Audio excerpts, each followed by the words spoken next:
जय हिंद दोस्तों। I hope you all are well और आपकी प्रिपरेशन बहुत अच्छी तरीके से चल रही होगी।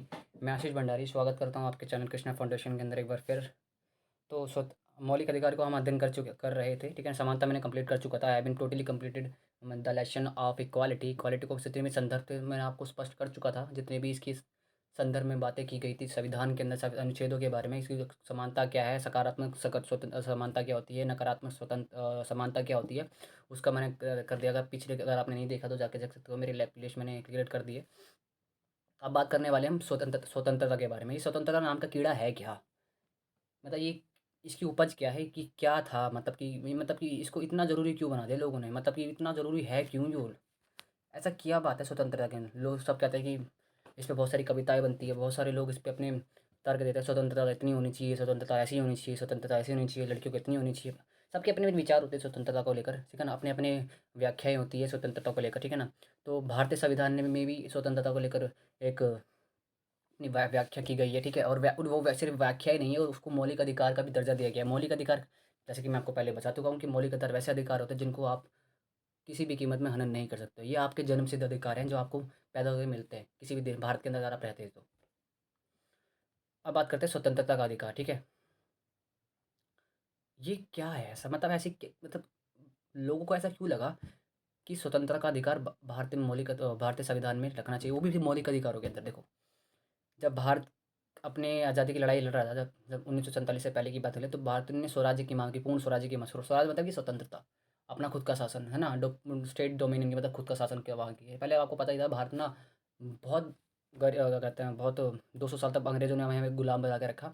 और उस गुलामी के कारण ना हमें हमें सिर्फ गुलाम ही नहीं बनाया गया, we are not only be present by, मतलब कि हमें आर्थिक रूप से भी गुलाम बनाने की कोशिश करी, साथ साथ हमें मानसिक रूप से भी गुलाम बनाने की कोशिश करी, ठीक है ना। तो देखो, आर्थिक रूप से गुलाम है तो कुछ सालों के अंदर निकल सकते हैं, लेकिन जो व्यक्ति मानसिक रूप से गुलाम गुलाम होता है ना, उसको निकाल पाना बहुत ही मुश्किल होता है, ठीक है। तो इस संदर्भ में लोगों की स्वतंत्रता खत्म करने के लिए बहुत सारे चार्टर अधिनियम भी आए, बहुत सारे भारत शासन अधिनियम भी आए, सॉरी, चार्टर अधिनियम भी आए, बहुत सारे एक्ट आते रहे समय समय के साथ साथ। जो इनको, जैसे रौलट एक्ट हो गया 1919 हो गया, जिसमें क्या कहा गया था, बिना बिना बिना वकील, बिना दलील, बिना किसी उसके आपको जेल में डाल दिया जाएगा। रौलट एक्ट 1919, जिसके तहत जिसके बाद में जलियांवाला हत्याकांड की घटना हुई थी, ठीक है। तो स्वतंत्रता इतनी ज़रूरी क्यों है भाई। मैं जो वाक्य व्याख्या करने वाला हूँ इस अनुच्छेद के अंदर, आप स्वतंत्रता का महत्व समझ जाओगे कि धीरे-धीरे करके स्वतंत्रता क्यों ज़रूरी है, ठीक है। अनुच्छेद 19 में कहा गया है कि अभिव्यक्ति की स्वतंत्रता। अभिव्यक्ति मतलब कि अपने आप को अभिव्यक्त करने की, मतलब कि अपने आप को रिप्रेज़ेंट करने की स्वतंत्रता। आप उसको कैसे कर सकते हो? देखो, मान के चलिए आप सभा बना सकते हो। सभा सभा बनाई आपने, मतलब बहुत सारे जैसे कि आरएसएस हो गया, है ना? एक विश्व हिंदू परिषद, आपने सभा बनाई, अपने विचार रख रहे हो। वहाँ पे आपकी अभिव्यक्ति होगी। संगठन बनाने की स्वतंत्रता, संगठन बनेगा तो 4-5 लोग आएँगे, अपने आप को अभिव्यक्त करेंगे, अपने विचार देंगे किसी भी मत को लेकर या किसी भी विषय को लेकर, तो अपने आप को अभिव्यक्त कर सकते हैं वो, ठीक है। बिना रोक-टोक के चारों ओर घूमने की स्वतंत्रता। हाँ भाई, एक चीज़ है, व्यक्ति विचार तो तब अपना पेश करेगा ना जब उसके पास एक्सपीरियंस होगा। और एक्सपीरियंस कब आता है? जब वो घूमता है, 4 लोगों से मिलता है। तो बिना इसकी तो हम कल्पना ही नहीं कर सकते, ठीक है। घूमने-फिरने की स्वतंत्रता के बिना तो भारत में किसी भी क्षेत्र में बसने की स्वतंत्रता, ये थोड़ा वाद विवाद था। 1900, रुक जाइए,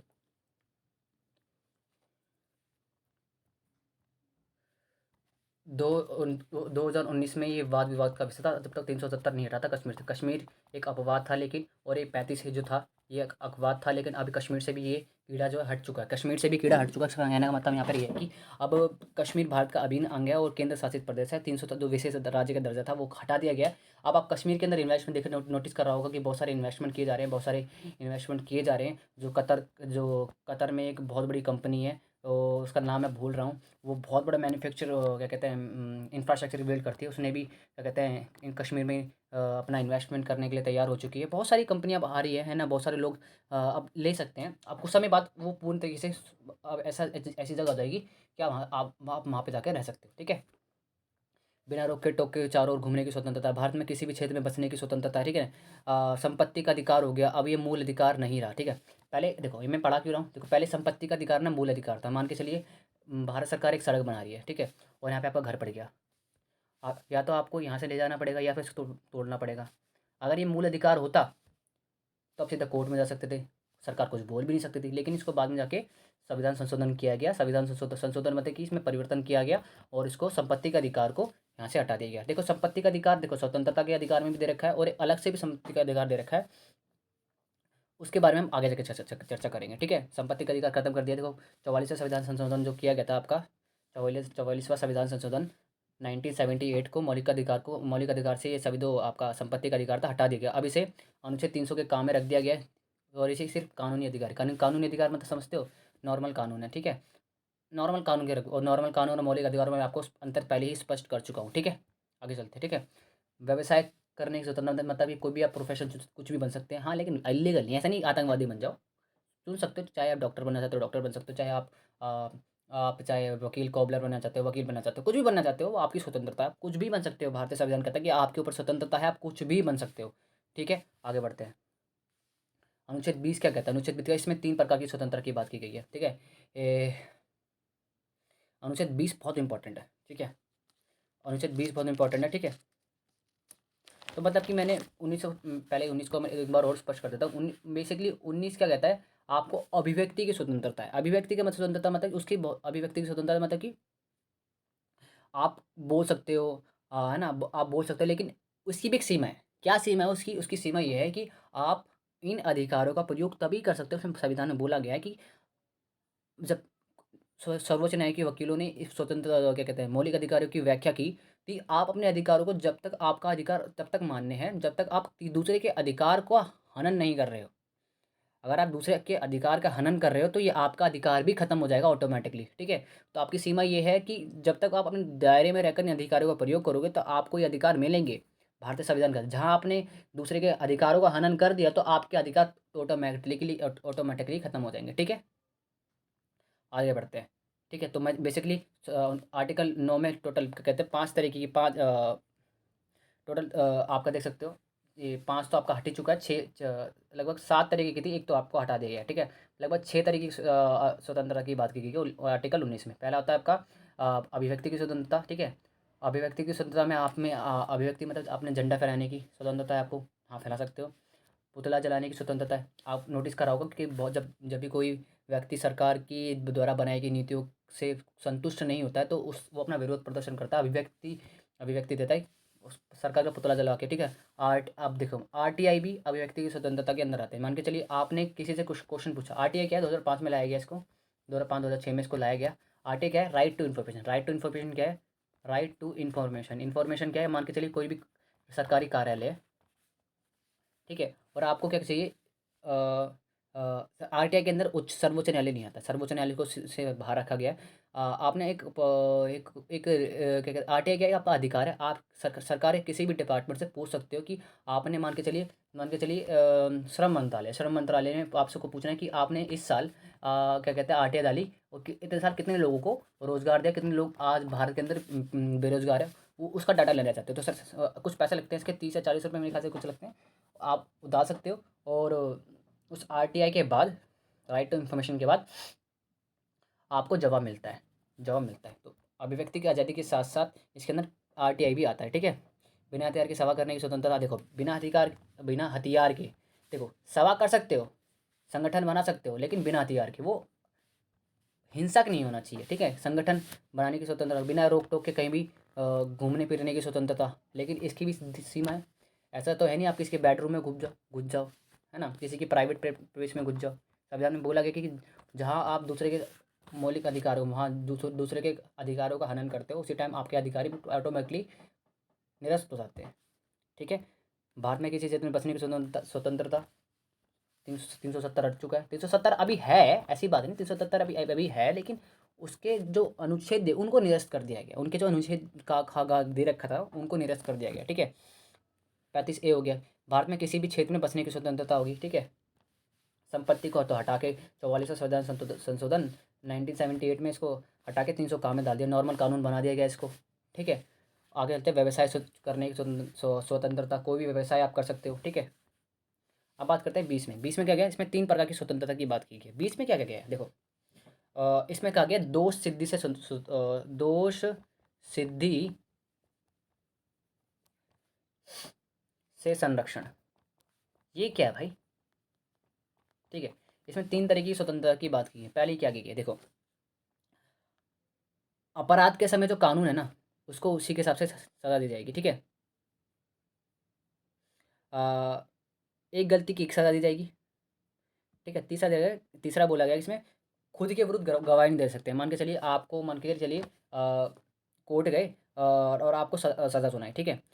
और आपका कोर्ट था, मान के चलिए आपने एक किसी पर वो किया, आपने मान के चलिए खुदा ना खास्ता कभी ऐसा हो, लेकिन मर्डर किया किसी ने। तो मर्डर किया ना, तो आपने 2005 में मर्डर किया और आपका केस चलते 2010 चला गया। तो आपको जो सज़ा दी जाएगी ना 2005 में, जो उस टाइम पे जो कानून था ना, उसके हिसाब से सज़ा दी जाएगी, ना कि 2010 में। ना उसके बाद जो कानून आएगा उस हिसाब से दी जाएगी। जो 2005 में आपका कानून था उस हिसाब से आपको सज़ा दी जाएगी, ठीक है? आगे बढ़ते हैं। एक अपराध की एक बार सज़ा होगी। मान के चलिए आपने क्या कर दिया, क्या कहते हैं, 2005 में चोरी की थी, 2006 तक आपको जेल में रखा गया। अब ऐसा तो है नहीं सरकार पकड़ के आपको लाएगी कि ये पकड़ देख, तू नहीं करा होगा, तू नहीं करा होगा। फिर सरकार आपको पकड़ के लाएगी, फिर तू दोबारा जेल जा। तूने चोरी कैसे कर दी, तेरी हिम्मत कैसे चोरी करनी है, ठीक है? तूने कत्ल कैसे कर दिया, दोबारा तू जेल में जा 5-10 साल के लिए। ऐसा नहीं हो सकता है, ठीक है? तीसरा आपका था खुद के विरुद्ध गवाही नहीं दिलवा दे सकते हो आप आपको वो ज़बरदस्ती नहीं कर सकते। जैसे मान के चलिए आप थाने में बैठे हो और थाने में आपसे बोला जाए कि आपको खुद के खिलाफ गवाही दिली, मार पीट के कूट दिया आपको, अच्छी तरीके से बहुत पिटाई लगाई आपको ना, इतना सूता आपको, इतना सूता मतलब पूछो मत। फिर क्या हुआ, ये कि आप कोर्ट में गए और कोर्ट में अगर आपको ये बोल दिया कि सर जनाब मुझे खुद के विरुद्ध गवाही देने के लिए मजबूर किया गया है, तो उसी टाइम ना जो वकील जो होता है ना, न्यायाधीश जो आपका जज होता है ना, उसी टाइम उसका क्या कहते हैं, उसी टाइम समझाता है, क्या कहते हैं, अच्छा अगर कुछ जघन्य अपराध बहुत मतलब कुछ बड़ी बात हो ना, किसी बड़े में लेकर मैटर को लेकर अपने गवाही विरुद्ध अपने खुद के विरुद्ध गवाही दी हो, तो सस्पेंड भी कर देता है जज पुलिस वालों को, थाना प्रभारी को।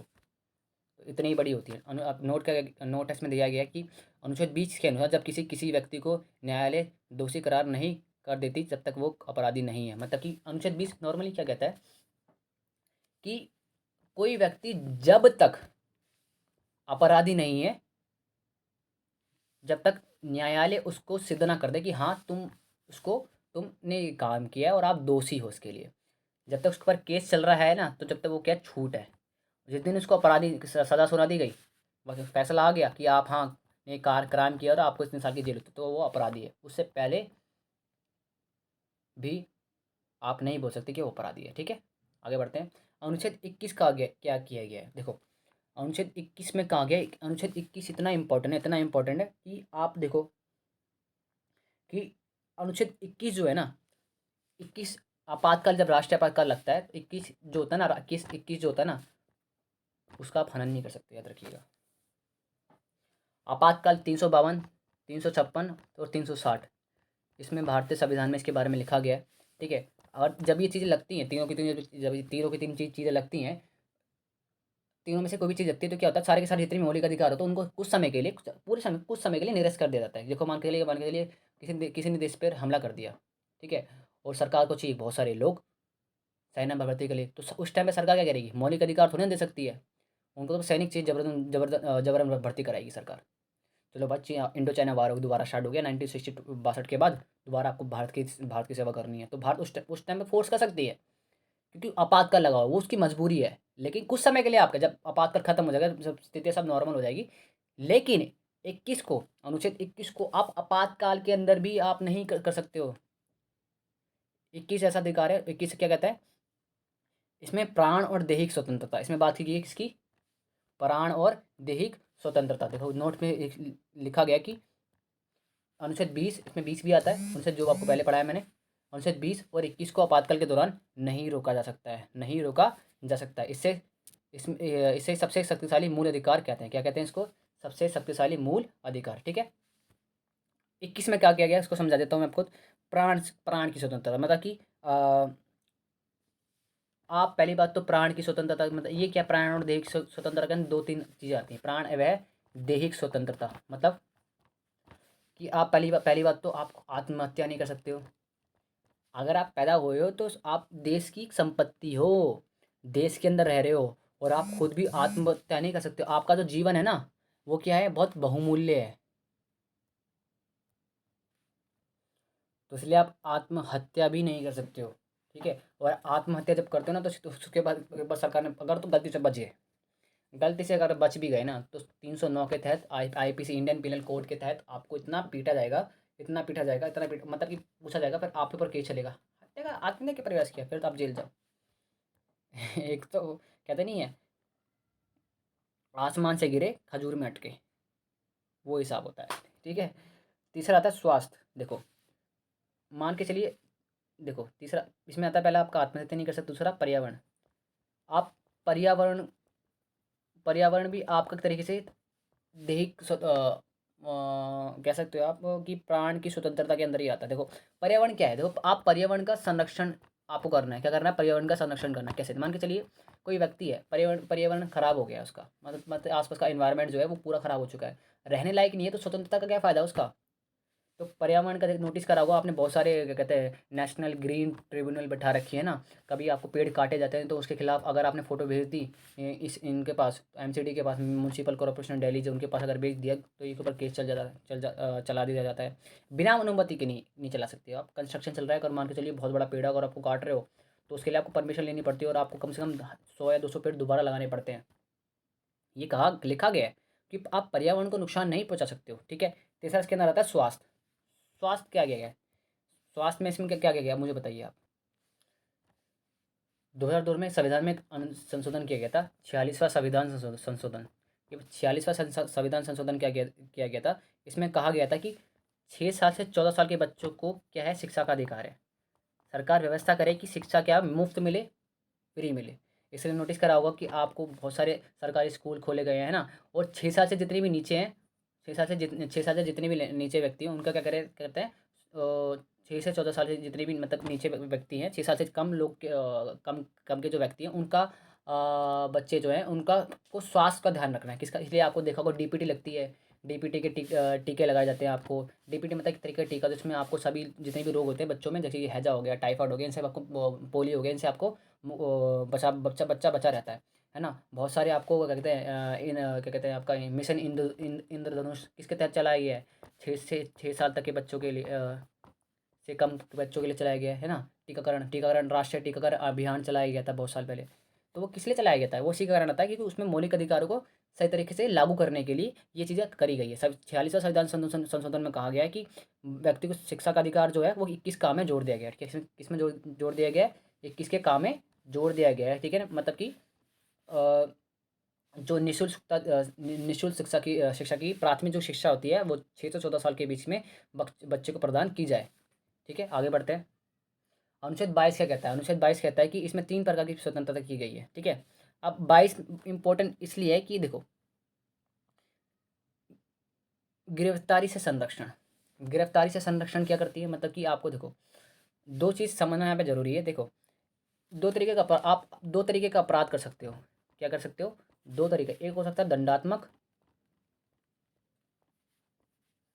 और एक आपको हो सकता है जो दंडात्मक नहीं है, जो अदंडात्मक है, ठीक है। देखो, सरकार आपको 2 तरीके से पकड़ सकती है, 2 तरीके से पकड़ सकती है। एक तो हो गया आपका सजा, मान के चलिए, अगर आप सरकार को पकड़ना है, 2 तरीके से पकड़ती है, या तो अपराध के बाद, या अपराध से पहले। अपराध से पहले क्या है, अपराध के बाद क्या है। इसमें 2 तरीके आएंगे, एक तो दंडात्मक, जो छोटे मोटे अदंडात्मक, मान के चलिए किसी भी फाइन लगा दिया है ना, फीस लगा दी, मान के चलिए आपने ये रूल तोड़ दिया, तो आपके फीस लगा दी गई। दंडात्मक मतलब कि बड़े बड़े जो चोरी होती है, डकैती होती है, हत्या हो गई, इसमें आते हैं, दंडात्मक में आते हैं, ठीक है। तो इस आधार पर भी आपको क्या कहते हैं, सरकार क्या कहते हैं, अपराध के लिए सज़ा दे सकती है, ठीक है। दूसरा होता है सरकार अपराध से पहले भी पकड़ सकती है। इसके लिए बहुत सारे कानून बनाए गए हैं। इसको बोलते हैं निवारक निरोध कानून। निवारक निरोध कानून क्या है, इसमें जब पढ़ाऊंगा आगे जाके बताऊंगा। देखो, ये इसको अगर आपको समझना है, जैसे 2019 में 1919 में एक कानून आया था भारत के अंदर, Rowlatt Act Act, Rowlatt Act Act. ये रॉलेट एक्ट क्या है? रॉलेट एक्ट में कहा गया था कि आपको बिना सुनवाई के, बिना वकील, बिना दलील,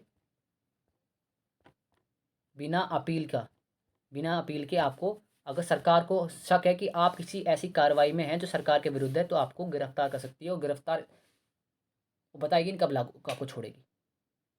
1919 में ये कानून आया था, इसके खिलाफ बहुत प्रदर्शन होता है, और इसका जब प्रदर्शन हो रहा था कहाँ पे, जलियांवाला पार्क के पास, तो रौला जब जनरल ओ डायर थे, उन्होंने उन्होंने क्या कहता है उस पर हत्याकांड, इस पर बहुत बड़ा जो जेनोसाइड हुआ था, वो इसी के विरोध में हुआ था।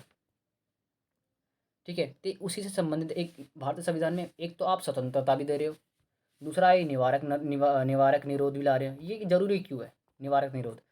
मान के चलिए आपको एक भारत की राष्ट्रीय सुरक्षा के ऊपर एक खतरा महसूस हुआ। खतरा क्या महसूस हुआ कि आपको लगा कि एक ऐसा व्यक्ति जो आतंकी गतिविधि में लगा हुआ है, और आपको लगता है कि ऐसा व्यक्ति भविष्य में जाकर कोई ऐसा अपराध कर देगा जो भारत की स्वतंत्रता और भारत की राष्ट्रीय अखंडता के लिए सही नहीं है।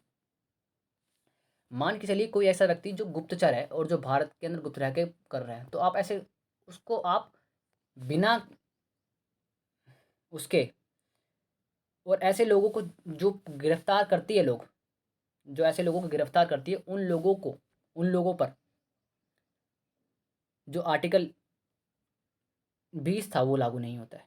20 में कहा गया है कि अपराध के समय जो कानून होगा उसके हिसाब से सज़ा दी जाएगी, एक अपराध की एक सज़ा दी जाएगी, और खुद के विरुद्ध गवाही नहीं सकती। उनको पता नहीं कब तक रखी जाएगी। नॉर्मली आपको क्या मतलब कि मान के चलिए गिरफ्तारी से संरक्षण में कहा जाता है कि देखो, कि आपको सबसे पहले क्या बताना पड़ता है कि व्यक्ति जब कोई मान के चलिए नॉर्मल है, कोई नॉर्मल इंसान है। निवारक निरोध और नॉर्मल कानून में फ़र्क क्या है मैं आपको समझाता हूँ। किसी व्यक्ति को आपने गिरफ्तार किया, ठीक है, तो सबसे पहले आपको उसको कारण बताना पड़ेगा कि आपने किस बिहाफ पर, उसका गुनाह क्या है, आप गिरफ्तारी कर रहे हो। ठीक है, दूसरा उससे आपसे बताना पड़ेगा कि उसको 24 घंटे के अंदर जो सह शरीर मतलब कि उसके शरीर के साथ जो न्यायालय मतलब कि जो डिस्ट्रिक्ट कोर्ट होगा उसमें आपको पेश करना है कि सर इसने ये गलती करी थी, दैट्स वाई हमने इसको गिरफ्तार किया। ठीक है, पेश करना पड़ेगा।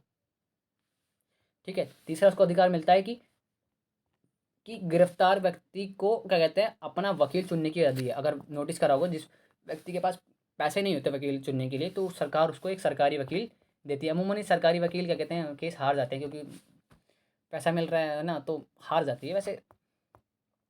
तो ये जब भी किसी व्यक्ति को निवारक निरोध के रूप में गिरफ्तार किया जाएगा ना, तो उस पर ये तीन चीज़ें लागू नहीं होगी। कब पेश किया जाएगा? पेश भी नहीं करते। नोटिस करा होगा कि बहुत कभी आपने बहुत सारी फिल्मों में दिखाते हैं, वांटेड में नोटिस करा होगा, वांटेड में कभी आपने वांटेड देखी ना, वांटेड के अंदर क्या होता है कि उसमें क्या होता है, एंड के सीन में क्या होता है, जो क्या उनका जो विलन होता है उसको गिरफ्तार कर लेते हैं निवारक निरोध के। उसको शक होता है लोगों पर, उसको गिरफ्तार कर लेते हैं, बताते भी नहीं कितने समय तक उसको रखते हैं ना। तो नॉर्मल मतलब अगर आपको मैं समरी बताऊं कि आर्टिकल 22 क्या कहता है, आर्टिकल 22 क्या कहता है, गिरफ्तारी से संरक्षण मतलब कि व्यक्ति को अगर गिरफ्तार करते हैं तो आपको कारण बताना पड़ेगा, वारंट बताना पड़ेगा कि किस हिसाब से क्या मतलब उसकी सजा उसका कारण क्या है, क्यों मुझे गिरफ्तार कर रहे हो। 24 घंटे के अंदर को जो सबसे पास में जो न्यायालय होगा, चाहे वो डिस्ट्रिक्ट कोर्ट हो, चाहे वो सेशन कोर्ट हो, वहाँ पे आपको क्या कहते हैं आप उसको एक बार जाके पेश करना होता है। ठीक है, तीसरा कि गिरफ्तारी के समय उसको एक वकील दिया जाएगा। ठीक है, ये तीन और दूसरा आता है निवारक निरोध। अगर किसी व्यक्ति को गिरफ्तार किया जाता है निवारक निरोध के तहत, तो उस व्यक्ति पर ये तीन चीज़ें नहीं मिलती है। अगर नॉर्मली किसी व्यक्ति को गिरफ्तार किया जाता है उनको ये तीन चीज़ें मिलती है, लेकिन निवारक निरोध से संबंधित जो भी व्यक्ति को गिरफ्तार किया जाता है उसको ये तीन चीज़ें नहीं मिलती है। ठीक है, मतलब कि गिरफ्तारी के आधार पर आप दो चीज़ों में बांट दो कि जिसको ये चीज़ें मिलेंगी, अगर गिरफ्तार किया है आपने नॉर्मल इंसान को साधारणतः उसको सज़ा के लिए, तो आपको उसको ये तीन चीज़ें मिलेगी। अगर निवारक निरोध के आधार पर आपने किसी व्यक्ति को गिरफ्तार किया है तो ये तीन चीज़ें नहीं मिलने वाली। ठीक है, अ, अब निवारक निरोध अधिनियम है क्या? इसको बोलते हैं प्रिवेंसिव अधिनियम। वैसे तो मैंने को पढ़ा दिया है कि इसकी व्याख्या तो मैंने कर दी है, थोड़ा और इसकी क्या कहते हैं थ्योरी समझ लेते हैं। इसकी चर्चा अनुच्छेद 22 के का 4 में की गई है। इसका उद्देश्य किसी व्यक्ति को सज़ा देना नहीं बल्कि अपराध करने से रोकना है। जैसे कि कोई व्यक्ति आतंकवादी गतिविधियों में लगा है तो उसको रोकना है, ठीक है। इस कानून के तहत पुलिस शक के आधार पर किसी भी व्यक्ति को बिना किसी कारण बताए अधिकतम 3 महीने तक गिरफ्तार या नज़रबंद कर सकती है। अब 3 महीने नहीं, बहुत समय तक भी कर सकती है, ऐसी बात नहीं है, ठीक है ना। नज़र अब कुछ कुछ कुछ शब्दावली है, उनको सबको समझना ज़रूरी है। नज़रबंद क्या होता है? किसी व्यक्ति को जब समाज में मिलने नहीं दिया जाता तो नज़रबंद कहते हैं। नज़रबंद होटल, आवास या जेल कहीं भी हो सकता है। इसका उदाहरण दूँ मैं आपको। 2019 में जब क्या कहते हैं 370 हटाया गया तो बहुत सारे नेता थे, उनको नज़रबंद कर दिया गया। क्यों किया गया? उनको पता था अगर 2019 में अगर उनको नज़रबंद नहीं करते और 370 हटाते तो क्या करते? कश्मीर में पक्का हिंसा होती। क्योंकि जो नेता होते हैं ना, ये बोलते नहीं, आग उगलते हैं। इनका मज़हब सिर्फ एक ही लोग होता है कि इन लोगों को भिड़वाना, और ये भिड़वाते हैं और ये भिड़वाते रहेंगे। हमें समझना ज़रूरी है इसके ऊपर। ये भिड़वाते हैं, सारे नेता नहीं ऐसे नहीं होते हैं, ज़रूरी नहीं सारे नेता होते हैं। कुछ लोग नेता, ऐसी बात नहीं, बहुत मेजोरिटी ऑफ नेता की मैं बात करने वाला, ठीक है। वो भिड़वाते हैं, धर्म के नाम पर हो गया, जाति के नाम पर हो गया, वो भिड़वाते रहते हैं। तो भिड़वाते रहेंगे और भिड़वाते आए और भिड़वाते रहेंगे, ठीक है। तो नज़रबंद किया गया। शेख अब्दुल्ला हो गया, है ना, वहाँ की जो पूर्व सीएम थी, शेख हसीन, क्या नाम था उनका, नाम बोल रहा हूँ, नाम बोल रहा हूँ मैं, जो थी पूर्व सीएम, उनको भी किया गया। बहुत सारे जितने भी थे ना, जितने भी लोग थे, और जो जिन पे शक था कि आगे जाके ये हिंसा फैला सकते हैं, उनको नज़रबंद किया गया। नज़रबंद अब क्यों? उनको जहाँ पर है उनको वहीं रहने दिया जाएगा, बाहर समाज में मिलने से उनको रोक दिया जाता है, ठीक है। आप समझते हैं भारत में कुछ प्रमुख निवारक निवारक निरोध कानून अधिनियम, उसको समझते हैं। निवारक विरोध अधिनियम 1950 में ही भारत का पहला निवारक निरोध अधिनियम, या 31 दिसंबर 1972 में इसे समाप्त कर दिया गया था। पहले 1950 में लाया गया और 31 दिसंबर 2072 में इसको हटा दिया गया था। आपको पता नहीं होना चाहिए, ठीक है। मीसा क्या है? मीसा को इसको बोलते हैं maintenance of internal security act. इसे सबसे पहले कब लाया गया था? 1971 में इसको लाया गया था। 1971 में इसको लाया गया था, किंतु इसका सर्वाधिक दुरुपयोग हुआ, जिस कारण इसको 78 में हटा दिया गया। सर्वाधिक दुरुपयोग के कारण इसको हटा दिया गया। आपको पता होना चाहिए कब इसको हटाया गया। पता है आपको कब हटाया गया था? पता है? जब आपातकाल लगा था। आपातकाल में बहुत सारे लोगों को निवारक निरोध नज़रबंद के कारण उनको बहुत सारे लोगों को गिरफ्तार किया, कुछ लोगों तो जेल में मर गए, समझे।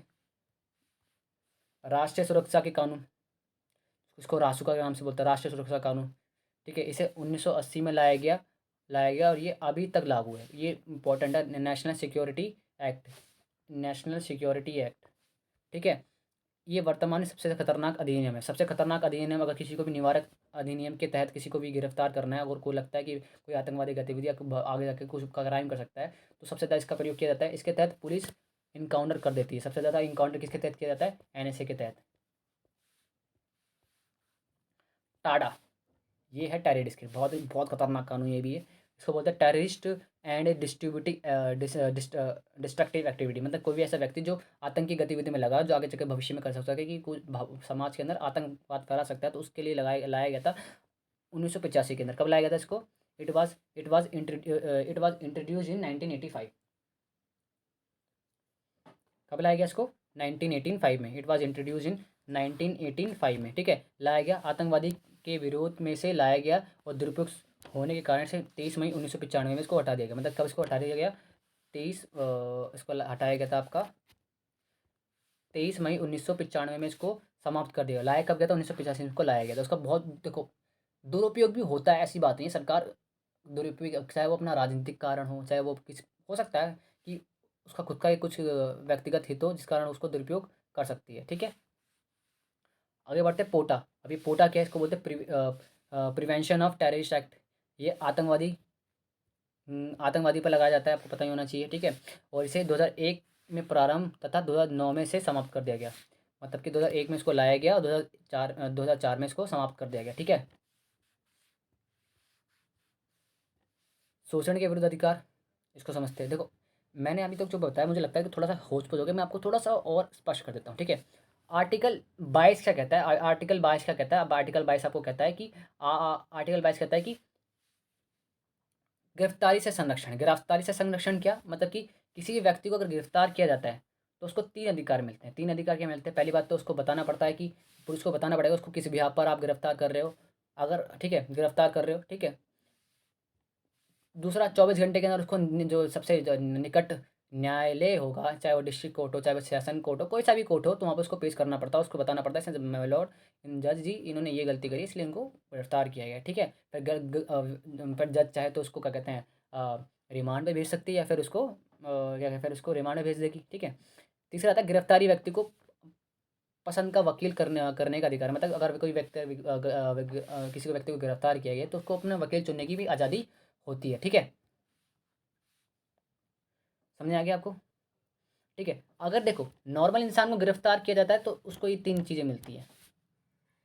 अगर किसी व्यक्ति को निवारक निरोध के आधार पर गिरफ्तार किया जाता है तो उसको ये 3 चीज़ें नहीं मिलती। निवारक निरोध क्या होता है मैं आपको बता चुका हूँ कि किसी व्यक्ति पर अगर किसी सरकार को शक है कि वो आने वाले समय में कोई ऐसी गतिविधि को अंजाम दे सकता है जो भारत की संप्रभुता और राष्ट्रीय एकता के लिए सही नहीं है, तो उसको गिरफ्तार किया जा सकता है, ठीक है।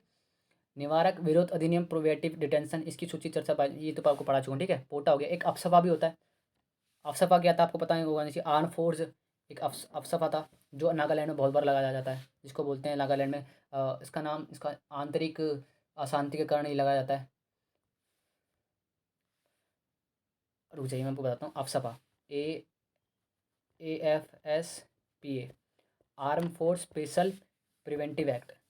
इसको नागालैंड में इस बार नागालैंड में 6 महीने के लिए दोबारा बढ़ा दिया गया है इसके तहत। मतलब कि इसके तहत क्या कर सकती है सरकार, इसके तहत नागालैंड की आतंकवादी गतियाँ बहुत है तो फौज को ये क्या करता है, फौज को एक विशेष अधिकार दे सकता है कि आप किसी भी घर में घुस सकते हो और जाकर आप उस आतंकवादी को पकड़ सकते हो, ठीक है। मीसा भी आपको मैंने पढ़ा चुका 1970 में इसको हटा दिया गया था, ठीक है। NSA भी उड़ा दिया आपको रासू का, ठीक है। इतना पढ़ लिया आपने, काफ़ी है, ठीक है। अब बात करते हैं शोषण के विरुद्ध अधिकार। शोषण के विरुद्ध अधिकार ये क्या है, मैं आपको बताता हूँ। देखो शोषण क्या होता है, शोषण बोल सकते हो, हरेसमेंट बोल सकते हो आप इसको। ये शब्द थोड़ा सुनने में ना नकारात्मक सा प्रतीक होता है। शोषण है क्या? अनुच्छेद 23 या 24 में शोषण के बारे में कहा गया है। शोषण है क्या? देखो शोषण के बारे में आपको कहा गया है कि देखो कि मान के चलिए कोई व्यक्ति पहले क्या होता था, लोगों को ना श्रम मतलब बंधुआ मजदूर मजदूर बनाया। बंधुआ मजदूर मान के चलिए कोई व्यक्ति है, इसके बाद इसको पैसों की ज़रूरत है इस व्यक्ति को, ठीक है।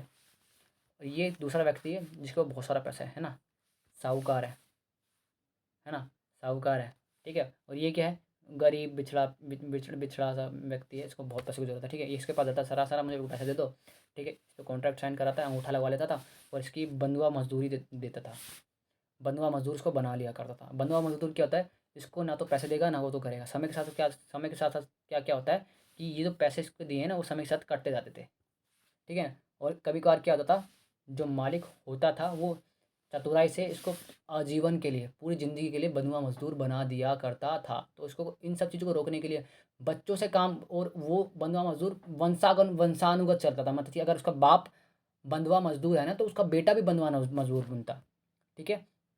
तो अनुच्छेद 23 में कहा गया कि बाल श्रम जो बाल श्रम है, जबरदस्ती श्रम नहीं कर सकते। बेरोजगारी पर रोक लगाया गया, ठीक है। किंतु राष्ट्रीय सुरक्षा से मुद्दे पर बाल श्रम में बेगारी कराया जा सकता है। देखो राष्ट्रीय देखो मान के चलिए कोई राष्ट्रीय सुरक्षा मान के चलिए कि भारत पर आक्रमण कर दिया था चाइना ने और भारत को सैनिकों की ज़रूरत है, तो ज़बरदस्ती भारत की जो सेना, भारतीय जो इंडियन आर्मी है वो आपको रिक्रूट कर सकती है कि आप आओ। इंडियन जो सरकार है वो कह सकती है कि हाँ आप आओ, और आपको ज़बरदस्ती काम पे ला सकती है। उस टाइम आपका कर्तव्य बनता है, ये उस टाइम पे कर्तव्य बनेगा, ना कि आपका ये ज़बरदस्ती होगा, ठीक है। अनुच्छेद 24 क्या कहता है कि 24 वर्ष से कम उम्र के बच्चों को खतरनाक काम में नहीं लगाया जा सकता। 24 साल नहीं हुए, 14 साल है, ठीक है। 14 साल क्या, 14 साल से कम किसी व्यक्ति को किसी खतरनाक काम पर नहीं, मान के चलिए कहीं पर कई केमिकल फैक्ट्री है, 14 साल के अगर व्यक्ति को पकड़ लिया है ना वहाँ पे काम करते हुए, तो उसको उतना, उसको तो नहीं पीटा जाता, इसको तो नहीं पीटा जाता, लेकिन किसको पीटा जाएगा, मालिक को इतना पीला जाता है, इतना पीला जाता है, उसको इतना मारा भी जाता है, मारा सरकार, आपको पता है इस पर पुलिस की कार्रवाई को पता है क्या होती है, या फिर घूस ले लेते हैं उसको, ठीक उसको नॉर्मली छोड़ देते हैं, ठीक है। अब बात करते हैं धार्मिक स्वतंत्रता। धार्मिक स्वतंत्रता क्या है भाई, धार्मिक स्वतंत्रता ऐसा क्या मुद्दा है भाई कि धार्मिक स्वतंत्रता हमें चाहिए? इसको पढ़ेंगे नेक्स्ट वीडियो के अंदर, ठीक है। धन्यवाद, जय हिंद।